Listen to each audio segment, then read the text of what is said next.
जय हिंद बच्चों, कैसे हैं आप। आज आप लोगों के लिए बहुत ही इम्पोर्टेंट टॉपिक लाए हैं, जैव विविधता और संरक्षण। बायोस्फीयर क्या है, बायोस्फीयर रिजर्व क्या है, इनके बारे में जानेंगे। जैव विविधता के बारे में जानेंगे, जिसको कहते हैं बायोडाइवर्सिटी। तो बायोडाइवर्सिटी टर्म दिया था रोजन 1985 में। सबसे पहले रोजन ने बायोडाइवर्सिटी शब्द दिया था। अब बायोडाइवर्सिटी क्या है? किसी स्थान में प्राणियों और पादपों सूक्ष्म जीवों की विभिन्न प्रजातियों का पाया जाना, ये कहलाती है जैव विविधता। हमारे वातावरण में बहुत से जीव पाए जाते हैं, साथ साथ रहते हैं, और इसी को कहा जाता है जैव विविधता, या शॉर्ट में कह सकते हो जीवधारियों में जो विविधता पाई जाती है। तो सारे जीवधारियों में कुछ ना कुछ अंतर होते हैं, तो इसी को कहा जाता है जैव विविधता। और ऐसा देखा गया है कि अगर एक जीवधारी नष्ट हो गया तो उससे संबंधित जीवधारी भी नष्ट हो जाते हैं। तो इसको बचाने के लिए, संरक्षित करने के लिए जैव विविधता के संरक्षण के बहुत से उपाय किए गए, उनके बारे में सवाल पूछे जाते हैं। तो बहुत इंपॉर्टेंट टॉपिक है, इस पर से आधारित कई तरह के सवाल पूछे जाते हैं। तो जैव विविधता के संरक्षण के लिए कौन कौन से प्रयास किए जाते हैं, इनके बारे में आज हम चर्चा करेंगे डिटेल में।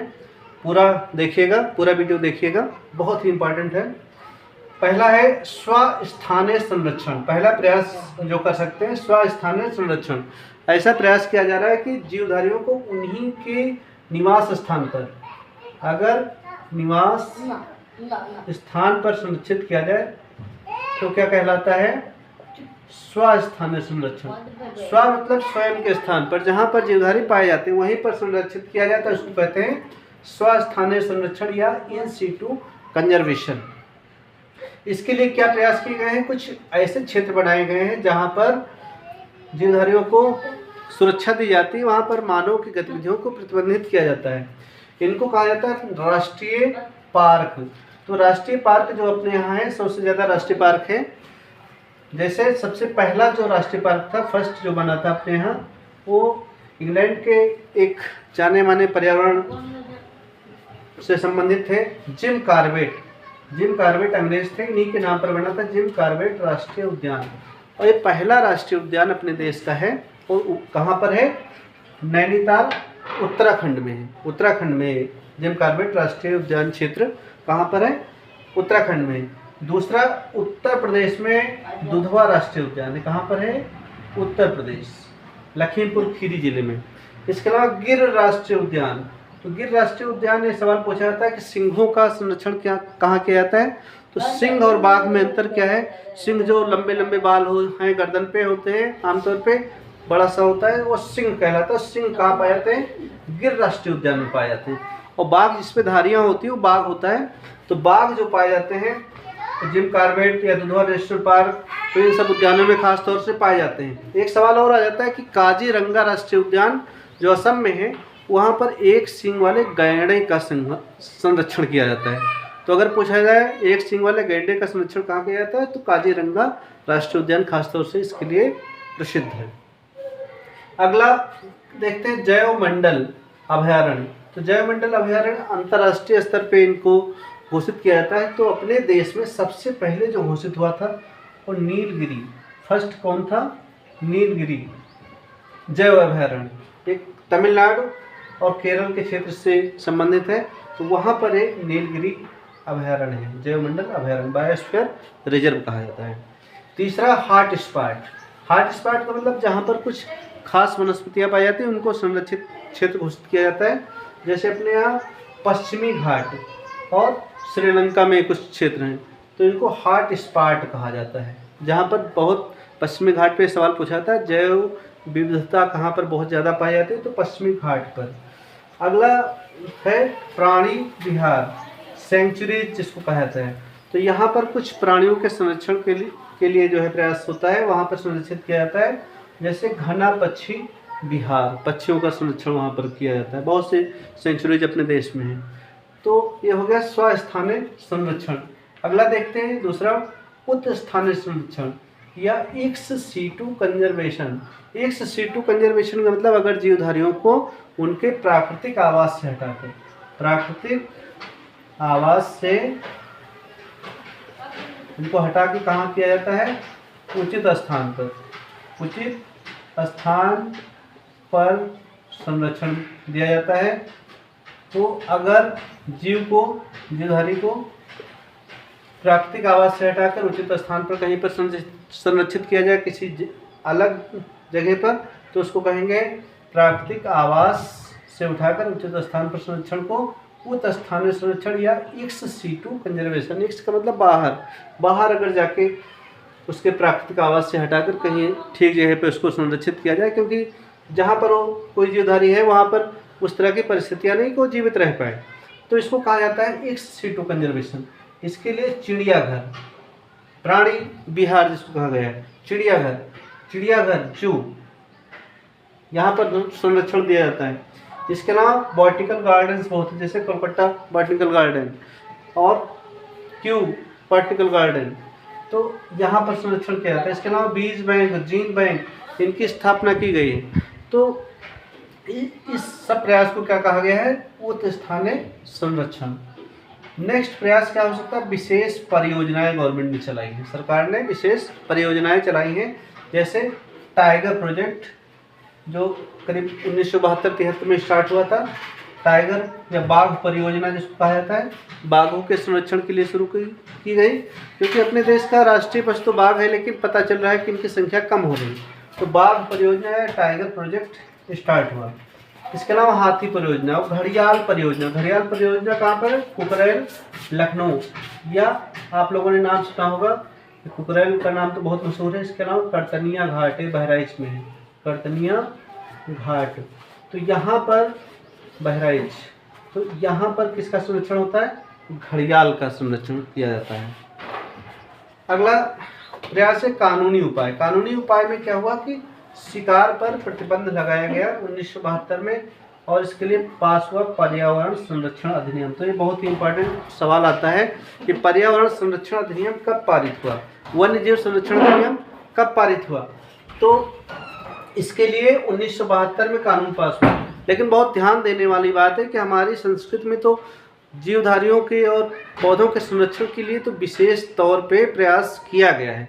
जैसे घरों में तुलसी का पेड़ लगाना जरूरी माना गया, धार्मिक तौर पे पीपल के संरक्षण को धर्म से जोड़ दिया गया, और नीम के संरक्षण को। तो इस तरह से कहीं ना कहीं धर्म में ही, हम सनातन धर्म में, हमारे देश के धर्म में ऐसा है कि पेड़ पौधों और जीवों पर दया करनी है, संरक्षण की उनकी बात बहुत पहले से ही की गई है। और कहा गया है वेदों में, यहाँ तक कहा गया कि एक वृक्ष 100 पुत्र समान, तो पेड़ लगाने चाहिए, फलदार पेड़ लगाने चाहिए, अच्छे अच्छे पेड़ लगाने चाहिए, ऐसी बात कही गई है। तो अब जाके सारी दुनिया को इसका संरक्षण के बारे में अनुभव महसूस हुआ, जो कि हजारों साल पहले मनुष्यों ने अनुभव कर लिया था, उसको जोड़ दिया धर्म से कि इसका संरक्षण अवश्य हो पाए। लेकिन क्योंकि मनुष्य ने अंधाधुंध शिकार के वृक्षों को काटा, तो ऐसी स्थिति में पर्यावरण और जैव विविधता पर बहुत बड़ा संकट उत्पन्न हो गया। तो ऐसे में 1972 में पर्यावरण संरक्षण या वन्यजीव संरक्षण अधिनियम भी पारित करना पड़ा। तो इसके द्वारा शिकार पर प्रतिबंध लगाए गए, जीवों के जो शिकार हैं उनके तस्करी पर प्रतिबंध लगाए गए। उसके बाद में वन, जंगल, पेड़ न कटे, इसके लिए 1980 में वन संरक्षण अधिनियम भी पारित किया गया। तो ये वृक्षों के संरक्षण से संबंधित है। तो इस तरह से कानूनी उपाय भी किए गए। अब कुछ संस्थाएं जो इंटरनेशनल तौर पे जिन्होंने काम किया है, ये है IUCN, international union for conservation of nature and natural resources. ये फुल फॉर्म एग्जाम में पूछा जाता है। तो IUCN, international union for conservation of nature and natural resources. इसके अलावा एक सवाल पूछा जाता है WWF, यहाँ पर हमने शार्ट में कर दिया है, पूरा डिटेल करके लिख दिया है WWLF, world wild life fund. तो WWLF पूछा जाए या WWF पूछा जाए, तो इसको आपको क्या लिखना है? World wild life fund. WWF का वर्ल्ड रेसलिंग फेडरेशन मत लिखिएगा, क्योंकि यहाँ पर पर्यावरण की बात हो रही है। तो वर्ल्ड वाइल्ड लाइफ फंड, दुनिया का जंगली, वाइल्ड का मतलब जंगली, वन्य जीव के संरक्षण के लिए फंड की व्यवस्था की गई, तो इसको कहा गया वर्ल्ड वाइल्ड लाइफ फंड। और एक इनके संरक्षण के लिए किताब छापी जाती है जिसको कहा गया रेड डाटा बुक या लाल आंकड़ों की पुस्तक। लाल आंकड़ों की पुस्तक।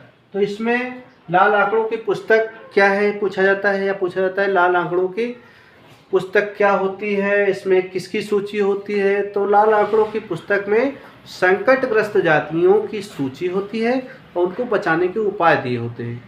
तो लाल आंकड़ों की पुस्तक या रेड डाटा बुक क्या है, ये ऐसी सूची होती है जिसमें संकटग्रस्त जातियों की सूची और उनको बचाने के उपाय होते हैं। जैसे गिद्ध लुप्त हो रहा है, धीरे धीरे संकटग्रस्त हो गया, अपने यहाँ तो दिखाई नहीं देता, और बहुत सी जातियाँ जो विलुप्त हो गई हमेशा के लिए, उनको कहा जाता है विलुप्त जातियाँ। क्या कहा जाता है? विलुप्त जातियाँ। जैसे इसका उदाहरण है, आप देख लीजिए बहुत से जीव नष्ट हो गए, बहुत से पौधे नष्ट हो गए हैं, तो ये कहलाती है विलुप्त जातियाँ। तो इनके संरक्षण का तो प्रयास हो ही नहीं सकता क्योंकि हमेशा के लिए नष्ट हो गए, लेकिन जो हैं उनके संरक्षण का प्रयास होना चाहिए। तो लाल आंकड़ों की पुस्तक में सूची होती है, ग्रीन डाटा बुक होती है, तो इनके संरक्षण का प्रयास इस तरह से किया जाता है। तो विलुप्त बहुत सी जातियाँ हो गई, उनके बारे में भी सवाल पूछा जाता है। विलुप्त जातियाँ क्या हैं? जो हमेशा के लिए लुप्त हो गई। ठीक है, तो एक बार फिर से देखते हैं। जैव विविधता किसी भी क्षेत्र में पाए जाने वाले जीवों की विविधता क्या कहलाती है? जैव विविधता कहलाती है, बायोडाइवर्सिटी। इसके संरक्षण के लिए, जैव विविधता को बनाने के लिए क्या करना चाहिए? स्वस्थानीय उस स्थान पर संरक्षण, राष्ट्रीय उद्यान, जैव मंडल अभयारण्य, हॉटस्पॉट, प्राणी विहार, इनका सबका उपयोग किया जा रहा है। उत स्थानीय संरक्षण, जीवधारियों को उसके प्राकृतिक स्थान से हटाकर कहीं अलग संरक्षित करने का मेथड क्या कहलाता है? उत स्थानीय संरक्षण। जैसे चिड़ियाघर, वनस्पति उद्यान, बीज बैंक, जीन बैंक, तो ये सब उत स्थानीय संरक्षण। विशेष परियोजनाएं, टाइगर प्रोजेक्ट, हाथी परियोजना, घड़ियाल परियोजना, इस तरह से विशेष परियोजनाएं भी चलाई गई हैं। इसके अलावा कानूनी उपाय 1972 में शिकार पर प्रतिबंध लगाया गया और पर्यावरण संरक्षण अधिनियम पारित हुआ था। 1980 में वन संरक्षण, पौधों के संरक्षण के लिए प्रयास किया गया, वन संरक्षण अधिनियम पारित हुआ। विशेष संस्थाएं IUCN, WWF और रेड डाटा बुक, इनके बारे में आपको मालूम होना चाहिए। तो आपको वीडियो अच्छा लगा हो तो ज़्यादा से ज़्यादा लोग शेयर करें और हमारे चैनल को सब्सक्राइब करना मत भूलिए। आपके सारे चैप्टर्स यहाँ तक हमने डिटेल में बता दी।